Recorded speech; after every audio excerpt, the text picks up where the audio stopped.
First year के तलबा का खैर मकदम है। आज मौजूए गुफ्तगू है दाग दहलवी की दूसरी गज़ल। शायर कहते हैं, खातर से या लिहाज से मैं मान तो गया, झूठी कसम से आपका ईमान तो गया। यानी ए महबूब, आपकी खातिर आपका लिहाज रखते हुए मैं आपकी बात मान गया हूँ, मगर आपने जो मुझे यकीन दिलाने के लिए झूठी कसम खाई है उससे आपका ईमान तो चला गया है। शायर और उसके महबूब के दरमियान बातचीत होती है। शायर महबूब से मुखातब होके कहता है कि मैं तुम्हारी बात का यकीन कर लेता हूँ, तुमने कसम खाकर जो अपनी वफा का यकीन दिलाने की कोशिश की है, मैं महज तुम्हारी खातिर और तुम्हारा लिहाज रखते हुए तुम्हारी बात मान चुका हूँ। मुझे यकीन सा है कि वाकई तुमने सच कहा है कि अब मेरी वफा के बदले में तुम भी मुझसे वफा करोगे और मोहब्बत का जवाब मोहब्बत से दोगे। लेकिन मुझे चूँकि तुम्हारी फितरत और आदत का इल्म है और तुम्हें खुद भी इसका एहसास है कि तुम ऐसा हरगिज़ न कर सकोगे, इस एतबार से तुम्हारी कसम झूठी है। मुझे तो तुम्हारा पास और लिहाज है, मगर झूठी कसम खाने से तुम्हारा ईमान नहीं रहा और आइंदा के लिए भी तुमने अपना एतबार खो दिया है।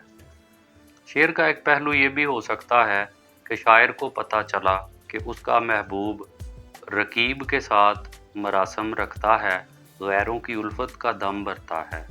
तो जब शायर ने इस बात का इस्तफसार किया तो महबूब ने रकीब की मोहब्बत से इनकार किया और शायर की मोहब्बत का इकरार किया और शायर को यकीन दिलाने के लिए कसम भी खाई कि मैं वफा में मुखलिस हूँ, मोहब्बत में सादिक हूँ। ऐसी ही सूरत हाल को और भी शायरों ने बयान किया। जैसा कि किसी शायर ने कहा, ये उड़ी उड़ी सी रंगत, ये खुले खुले से गैसू, तेरी सुबह कह रही है तेरी शाम का फसाना। और किसी और शायर ने कहा, थे कहाँ रात को आईना तो लेकर देखो, और होती है खतावार की सूरत कैसी। किसी और शायर ने कहा, खुदा के वास्ते झूठी ना खाइए कस्में, मुझे यकीन हुआ मुझको एतबार आया। दूसरे शेर में दाग दहलवी कहते हैं, दिल लेके मुफ्त कहते हैं कुछ काम का नहीं, उल्टी शिकायतें हुई एहसान तो गया। वो यानी महबूब मेरा दिल मुफ्त में लेकर कहते हैं कि ये दिल तो किसी काम का नहीं है, मैं तो पछता रहा हूँ। मैंने तो अपने हिसाब से, शायर कहता है कि मैंने तो अपने हिसाब से महबूब के साथ नेकी की कि उसको अपना दिल मुफ्त दिया, लेकिन महबूब ने उल्टा शिकायत का अंबार लगा दिया और मेरे एहसान को ज़ाया कर दिया। महबूब ने कहा कि ये दिल तो मेरे किसी काम का नहीं। इंसानी जिस्म में दिल बड़ी अहमियत का हामिल है। इसकी धड़कन ही ज़िंदगी और क़ुव्वते हयात है। जब तक दिल ज़िंदा है, दिल के जज्बात और एहसासात ज़िंदा हैं, तो समझा जाएगा कि इंसान भी ज़िंदा है। इसकी कदर व कीमत का अंदाज़ा इस बात से लगाया जा सकता है कि दिल बाज़ार से मोल नहीं मिल सकता, ख़रीदा नहीं जा सकता, और आशिक हज़रात अपना दिल महबूब को बेकीमत ही दे देते हैं और महबूब जो है वो दिल की कदर नहीं करता। जैसा कि मोमिन ने कहा, खुदा जाने क्या किया उसने लेकर, दिल किसी काम का नहीं होता। महबूब अगर दिल लेता है तो उसकी कोई कीमत अदा नहीं करता, बल्कि मुफ्त लेता है। अगर इस सूरत में भी वो दिल आशिक की कुछ कदर करे तो आशिक के दिल की कीमत वसूल हो सकती है, मगर दुख तो ये है कि महबूब दिल लेकर उल्टा शिकायत का अंबार लगा देता है कि ये टूटा फूटा दिल, ख्वाहिशात का मारा हुआ, तमन्नाओं और आरजुओं का पामाल किया हुआ दिल मेरे किसी काम का नहीं।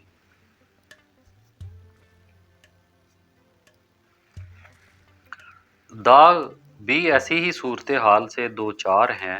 वो कहते हैं कि मेरे महबूब ने मेरा दिल बग़ैर किसी कीमत के मुफ्त लिया और उसके बाद कहा कि ये दिल तो किसी काम का नहीं। यूं मेरी नेकी और एहसान को महबूब ने बर्बाद करके रख दिया। तीसरे शेर में शायर कहते हैं, डरता हूँ देख कर दिले बे आरज़ू को मैं, सुनसान घर ये क्यों ना हो, मेहमान तो गया। शायर कहते हैं कि मैं अपने बे आरज़ू दिल को देख कर डरता रहता हूँ। अब ये घर सुनसान हो चुका है और ये सुनसान क्यों ना हो, इसमें जो मेहमान मुकीम था यानी महबूब, वो तो चला गया।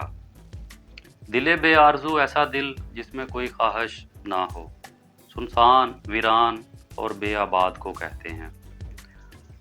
दाग दहलवी ने इस शेर में दिल की वीरानी का मजमून बांधा है।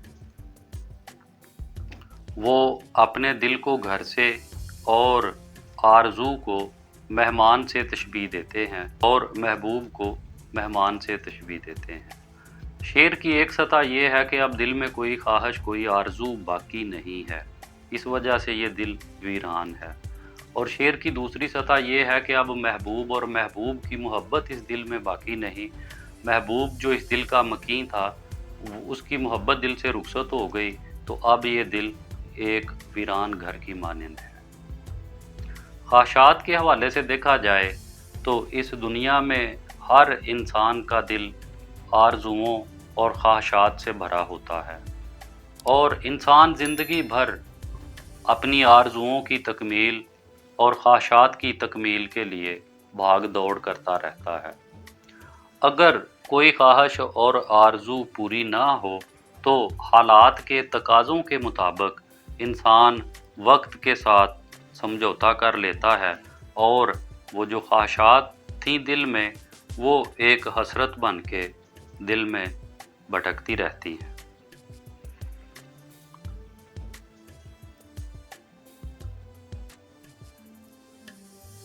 दाग कहते हैं कि मेरे दिल में महबूब की आरज़ू बसी हुई थी। मैं खुश था कि कभी तो ये आरज़ू भर आएगी। ये आरज़ू मेरे घर यानी दिल में किसी मुअज़्ज़ज़ और महबूब मेहमान की तरह थी, जिसकी वजह से मेरे दिल के अंदर रौनकें और चहल पहल थी। मगर अफ़सोस, अब ये आरज़ू नाकाम होकर मेरे दिले नामुराद से रुखसत हो गई है। आरज़ू से खाली घर मुझे उजड़ा उजड़ा, सुनसान और वीरान लगता है। और वीरान क्यों ना हो, क्योंकि इस घर का जो मेहमान था यानी कि महबूब की जुस्तजू और आरज़ू जो थी, वो दिल से रुखसत हो गई। मजाजी हवाले से, महबूब के हवाले से अगर देखा जाए शेर का एक दूसरा पहलू, तो शायर कहता है कि राह मोहब्बत में नाकामी के बाद, ना मुरादी के बाद, हम राह मोहब्बत से ही किनारा कश हो गए। अब इस दिल में ना महबूब की कोई याद बाकी है और ना ही महबूब की मोहब्बत बाकी है। दिल से महबूब बिल्कुल रुखसत हो चुका, तो अब इस दिल की हालत एक वीरान और सुनसान घर की मानंद है। चौथे शेर में दाग दहलवी कहते हैं, अफशाए राज़े इश्क में गो जिल्लतें हुई, लेकिन उसे जता तो दिया, जान तो गया। वजाहत तलब शेर में दाग दहलवी कहते हैं कि अगरचे राज़े इश्क को अफशा करने की वजह से ज़िल्लत का सामना करना पड़ा, लेकिन मैंने अपने महबूब पर ये बात वाज़े तो कर दी कि मैं भी उसकी उल्फत का तलबगार हूँ और महबूब मेरे इश्क को जान तो गया है, मेरे इश्क से शनासा और वाकिफ़ तो हो गया है। दाग दहलवी ने इस शेर में अपने आप को एक ऐसे आशिक की सूरत में पेश किया है जो महबूब से मोहब्बत को راز نہیں رکھ سکتا اور اپنے دل بےتاب اور شوق بے اختیار کے ہاتھوں بے بس ہو کر محبوب کے سامنے اپنے عشق کا اظہار کر دیتا ہے۔ اہل عشق کے نزدیک یہ امر ہمیشہ پسندیدہ رہا ہے کہ عاشق اپنے عشق کو پردہ راز میں رکھے اور خاموشی سے محبت کی آگ میں جلتا رہے۔ جیسا کہ کسی شاعر نے کہا، جنہوں کے عشق صادق ہیں وہ کب فریاد کرتے ہیں، لبوں پر مہر خاموشی دلوں میں یاد کرتے ہیں۔ مگر داغ ایسے عشق کے قائل ہی نہیں جس میں عاشق کے لیے محرومیاں اور نامرادیاں ہی مقدر ہوتی ہیں۔ چنانچہ وہ لبوں پر مہر خاموشی لگا کر چپکے محبت کی آگ میں جلنے کی بجائے جرأت رندانہ سے کام لیتے ہوئے محبوب کے سامنے اپنی محبت کا اظہار کر دیتے ہیں۔ اس اظہار عشق کے بعد ان پر جو کچھ بیتی اس کی طرف اشارہ کرتے ہوئے وہ کہتے ہیں کہ اپنے عشق کا راز فاش کر دینے کی وجہ سے مجھے بہت ذلتیں اٹھانا پڑیں، طرح طرح کی رسوائیاں، تہمتیں اور بدنامیاں میرے حصے میں آئیں، اور گلی گلی کوچے کوچے میری بدنامیوں اور رسوائیوں کے چرچے یوں ہوئے کہ جیسا کسی شاعر نے کہا، جس سمت بھی جاتا ہوں کہتے ہیں کہ وہ آیا ہے 4 قدم آگے مجھ سے میری رسوائی۔ مگر ان ذلتوں اور رسوائیوں کا ایک پہلو یہ تو ظاہر ہوا کہ میں نے محبوب کو یہ تو جتا دیا کہ میں اسے دل کی گہرائیوں سے چاہتا ہوں، اس پر مرتا ہوں، اس کی الفت کا طلبگار ہوں، اس کی قربت کی آرزو میں جیتا ہوں۔ میرے اظہار محبت کا محبوب کی طرف سے کیا جواب ملتا ہے، اس سے قطع نظر وہ یہ بات تو جان گیا ہے کہ میں اس کا عاشق زار ہوں۔ تمام ذلتوں اور رسوائیوں کے باوجود میں خوش اور مطمئن ہوں، تو صرف اس لیے کہ میں نے اپنے دل کی یہ بات اپنے محبوب تک پہنچا دی ہے۔ 5ویں شعر میں داغ دہلوی کہتے ہیں، گو نامہ بر سے خوش نہ ہوا پر ہزار شکر، مجھ کو وہ میرے نام سے پہچان تو گیا۔ اگرچہ محبوب قاصد سے خوش تو نہ ہوا، مگر 1000 دفعہ شکر کا مقام ہے کہ وہ میرے نام سے مجھ کو پہچان تو گیا۔ نامہ بر، خط لے کے جانے والا، قاصد، پیام بر۔ داغ دہلوی نے اس شعر میں نامہ بر کے ذریعے سے محبوب کے نام اپنے نامہ محبت محبوب تک پہنچانے کا مضمون باندھا ہے، یعنی اپنے پیام محبت کا تذکرہ کیا ہے۔ داغ کا دور وہ دور تھا، وہ زمانہ تھا کہ جب ڈاک کی سہولتیں اس قدر دستیاب نہ تھیں۔ لوگ نامہ و پیام کے لیے پیشہ ور قاصدوں اور نامہ بروں کی خدمات حاصل کیا کرتے تھے، اور یہ قاصد ایک طے شدہ معاوضے پر عاشق کا نامہ یا پیغام محبت محبوب تک پہنچاتے تھے، اور محبوب کی طرف سے تحریری یا زبانی جواب عاشق تک پہنچاتے تھے۔ یہ قاصد اور نامہ بر خاصے چرب زبان ہوتے تھے، اور ان کی یہ چرب زبانی عشاق کے لیے فائدہ مند ثابت ہوتی تھی، کیونکہ وہ محبوب کے سامنے جا کر عاشق کی حالت زار کا بیان ایسے رقت انگیز انداز میں کرتے تھے کہ سنگ دل سے سنگ دل محبوب بھی نرم پڑ جاتا تھا، موم ہو جاتا تھا۔ چنانچہ جتنا کوئی قاصد زیادہ چرب زبان ہوتا تھا، اتنی ہی اس کی اجرت اور اس کا معاوضہ ہوتا تھا۔ شاعر نے بھی اپنا محبت برا خط نامہ بر کے ہاتھ بھیجا۔ نامہ بر جب خط لے کر محبوب کے پاس پہنچتا ہے تو محبوب یہ علم ہونے پر خوب ناراضی کا اظہار کرتا ہے اور نامہ بر کو جلی کٹی اور تلخ باتیں سناتا ہے اس کو برا بھلا کہتا ہے۔ نامہ بر جب واپس آ کر داغ کو ساری روداد سناتا ہے تو وہ اداس اور غمگین ہونے کی بجائے اس المناک روداد میں اپنے لیے خوشی اور تسکین کا پہلو تلاش کر لیتے ہیں۔ وہ کہتے ہیں کہ کوئی بات نہیں کہ محبوب جو ہے اس نے خط لے جانے والے نامہ بر پر ناراضی کا اظہار کیا ہے اور اسے جلی کٹی باتیں سنائی ہیں، لیکن میرے لیے شکایت نہیں بلکہ شکر کا مقام ہے۔ میں تو اس بات پر خدا کا ہزار ہزار شکر ادا کرتا ہوں کہ محبوب نے میرے نام سے مجھے پہچان تو لیا کہ نامہ بر داغ دہلوی کا خط لایا ہے، نامہ بر داغ کا خط لایا ہے جسے ایک دنیا اس کے عاشق زار کے طور پر جانتی ہے اور جو اس کے عشق میں رسوا ہو چکا ہے، بدنام ہو چکا ہے، اس بات کا طلبگار اور خواہش مند ہے کہ محبوب کی الفت اور محبت کو پالے۔ بزم عدو میں صورت پروانہ دل میرا، گو رشک سے جلا تیرے قربان تو گیا۔ وضاحت طلب شعر میں داغ دہلوی کہتے ہیں کہ اے محبوب، دشمن کی محفل میں اگرچہ میرا دل رشک سے کسی پروانے کی طرح جل گیا مگر تیرے قربان تو ہو گیا۔ بزم محفل کو کہا جاتا ہے، عدو کا مطلب دشمن، رقیب، صورت پروانہ پروانے کی طرح، رشک غیرت، جلن اور حسد، قربان جانا نثار ہو جانا۔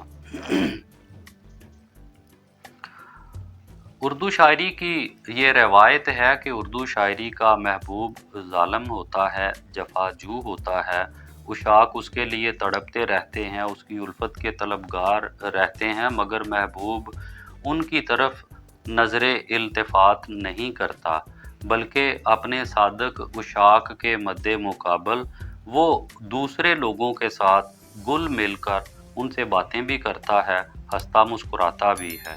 یہ بات ایک سچے عاشق کے لیے بڑی تکلیف دہ اور غیرت اور رشک کا باعث بنتی ہے کہ محبوب تو اس کا ہو مگر وہ غیروں کے ساتھ ہنستا مسکراتا ہو اور خود شاعر کے ساتھ بات چیت نہ کرتا ہو۔